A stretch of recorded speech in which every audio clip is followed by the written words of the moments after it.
So Mary, the lead statistician, our SWOG chair is at OHSU down in Portland, Chuck Blanke. The chair of the lung committee, David Gandera, is at UC Davis. And so on. Vali, I'm not going to butcher her last name. She's the study chair at MD Anderson. And then, of course, NCI, NIH, Foundation of the NIH, and all that, they're in DC. In terms of the study team here at the SWOG Stat Center, which is co-located between Crab and the Hutch, here are all the names. The names on the left, they're all statisticians, with Mary the lead, Mike LeBlanc, the director of the SWOG Stat Center, and a list of statisticians. I'm not going to read down all the names. And the people on the right, they're here at Crab. They're data managers and programmers, application developers. So a huge effort by a huge team, and project managers and all that. It's a very unique private-public partnership, very complex. With so SWOG is one of the 5 cooperative groups, right? The other ones are inside the circle there, and collaboration with Friends of Cancer Research and Foundation of NIH, and with it come all the challenges you can imagine. NCI, FDA, and here's the disease setting. So it's originally stage 4 non-small cell lung cancer with squamous histology. It's about 25% of non-small cell lung cancer patients. And originally it was for patients who failed one frontline treatment. And that patient population, they have a median progression-free survival of about 3 months and a median overall survival of 8 months. So pretty dismal disease setting. And at the time when we designed the study and opened the study, the only approved therapy for those patients was docetaxel. The motivation for Lung Map, which is we call a master protocol or an umbrella design, is for those patients to have a pipeline open to test different drugs, to have them screened genetically, to encourage more trial participation, and really to have a much faster timeline for drug biomarker testing, and to a much faster turnaround for approval for effective and safe regimens. And this was the original design of the study. So a patient, we would take tissue from a patient, the biomarker would be profiled, and then depending on what biomarker the patient tested positive for, they'd be enrolled, they'd be assigned to those sub-studies. Or if they didn't test positive for a biomarker, they'd be assigned to the non-match study. And the original design looked like this. This is when we opened it in June 2014. There was 4 sub-studies, 4 biomarker-driven sub-studies, and 1 non-match sub-study. And so a patient, they get their tissue submitted, and if they test positive for a sub-study, they're enrolled in one of those 4 arms. And if they don't, they get enrolled in a non-match sub-study.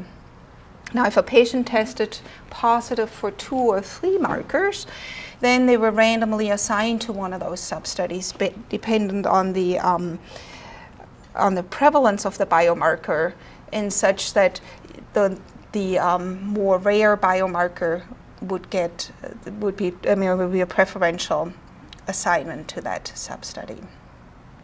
So as you see, they're all randomized at the randomized phase 2-3 trial designs, and I'll show you the slide for that later. But everybody in here gets assigned to biomarker. Most of them are biomarker versus docetaxel, except for the 4th one over. So this was the original study design for each sub-arm. Patients got assigned to the trial and randomized to the phase 2 portion of the study. And then the end of phase 2 was really the no-go decision of whether or not to go into phase 3. So that decision is like an interim analysis, but just for futility, right? You only stop for negative results. And what's different from an interim analysis that you would do in a phase 3 study is that the hazard ratio was very aggressive of 0.4 or 0.5. And the error rates are larger. You take phase 2 error rates of about 10%, so 90% power, alpha of 10% to decide whether or not to go on. And then if you pass that interim analysis, you go on to the phase 3 portion. And that was done without temporarily halting the study, so just like you would do an interim analysis. So a really nice, efficient way to get to drug approval.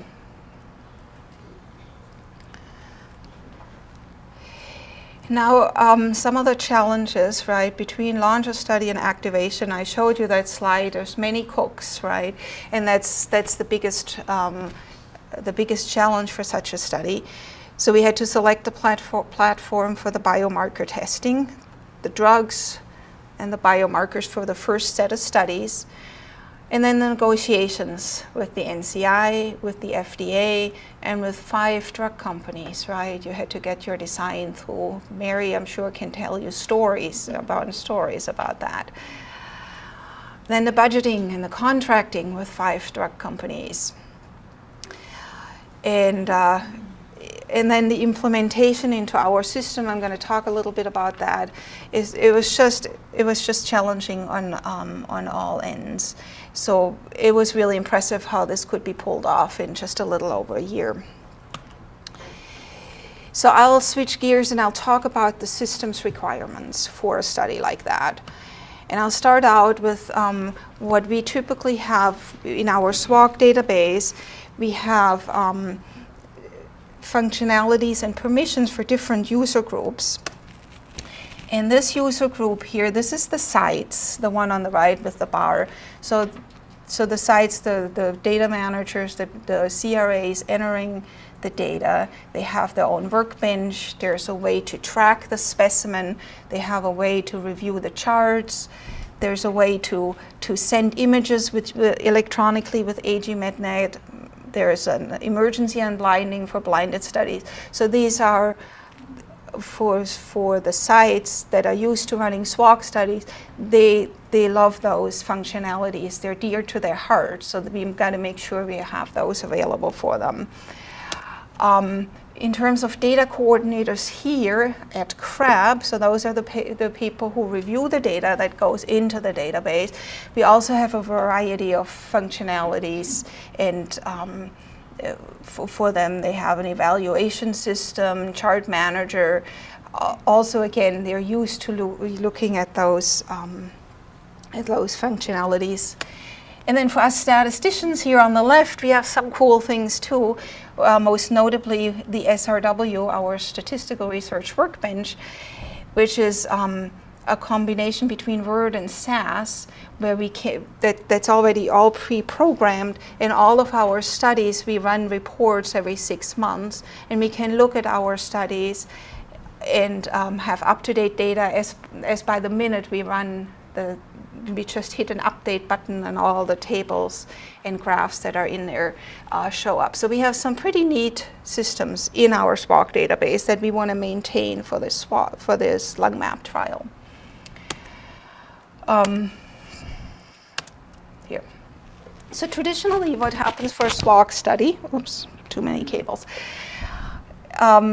This is for a traditional SWOG study, the workflow. It starts with the site, there on the top left, that enters a patient into what's called OPEN, which is a registration system that's imposed upon us by the NCI, so all the cooperative groups have to use that. We have our randomization tool is within SWOG, and then the EDC and is in metadata RAVE, and it's saved in Houston.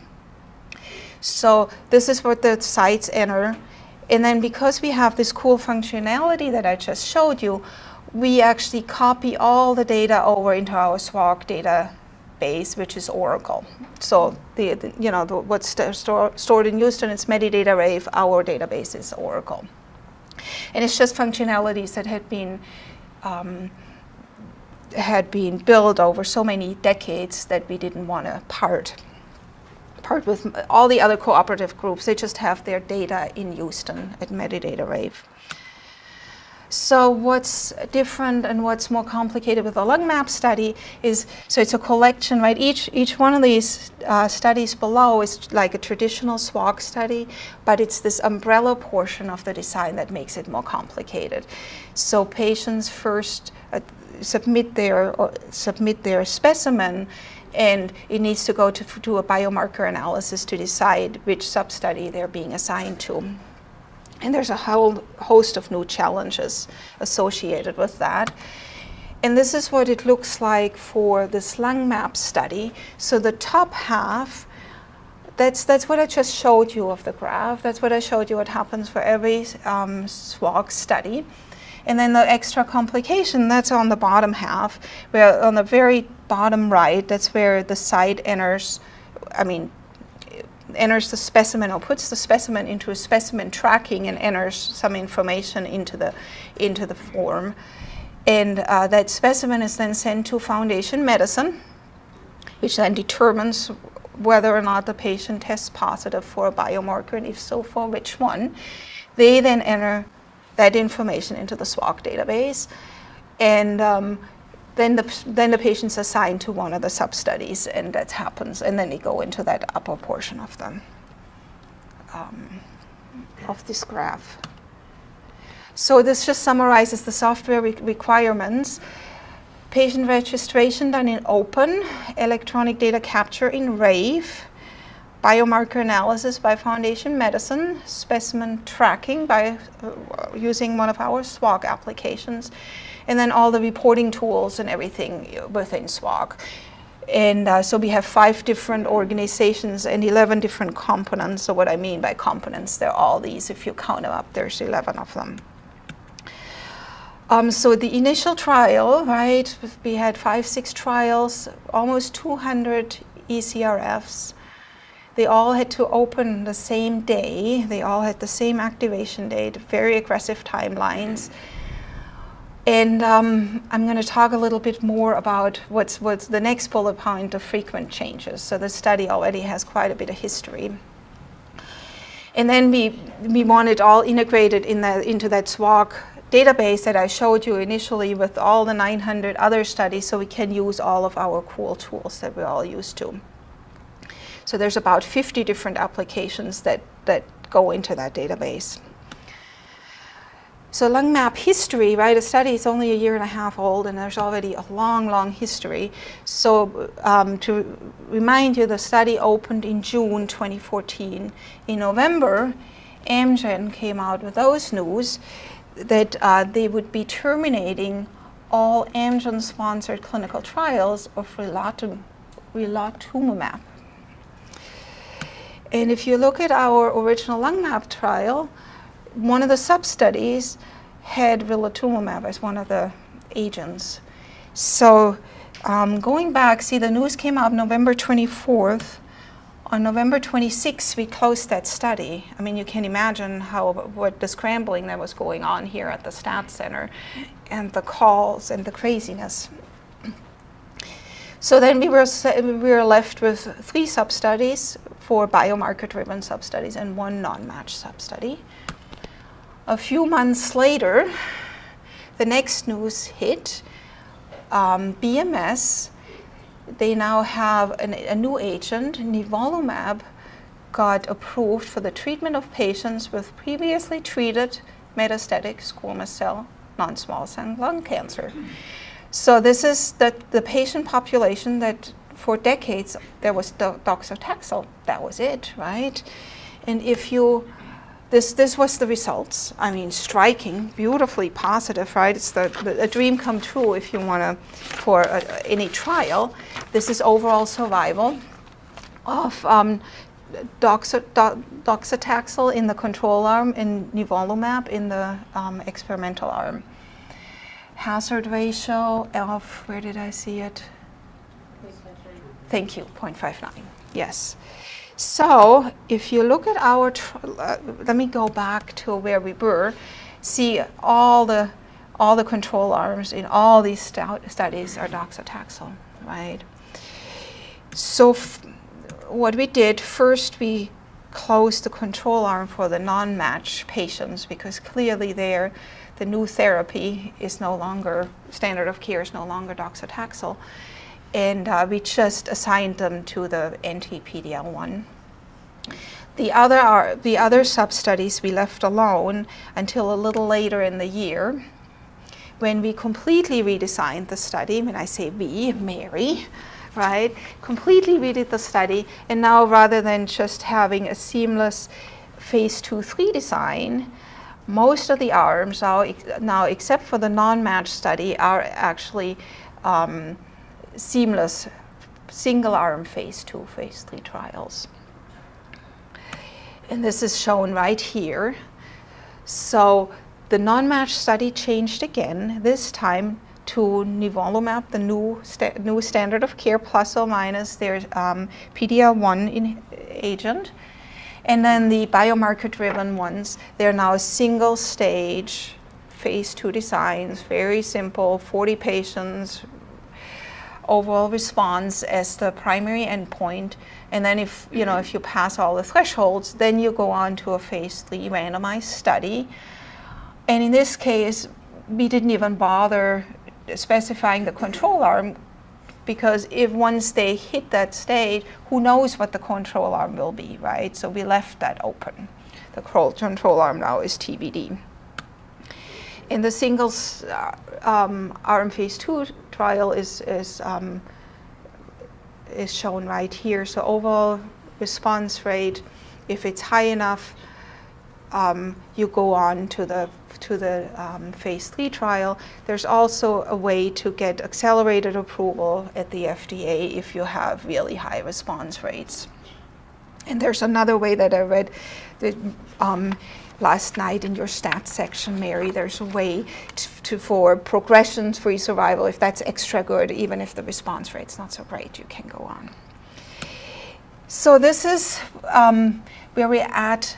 Not quite now, so all the blue ones are the ones that are open, and the green ones, those are the next ones, so there's more changes coming. So we have the 3 biomarker-driven sub-studies here on the left. We have a 4th one that's going to be open later this year, and then for the non-match, we'll only randomize checkpoint-naive patients to nivolumab plus or minus ipilimumab. And we'll have a single-arm trial, another trial for the checkpoint refractory patients. And this is where we're at right now. We have 429 active institutions, 216 IRBs, 638, that was as of last Friday, 638 specimens submitted. So those are patients who are registered to the umbrella portion of the trial, and 226 have been accrued to the sub-studies.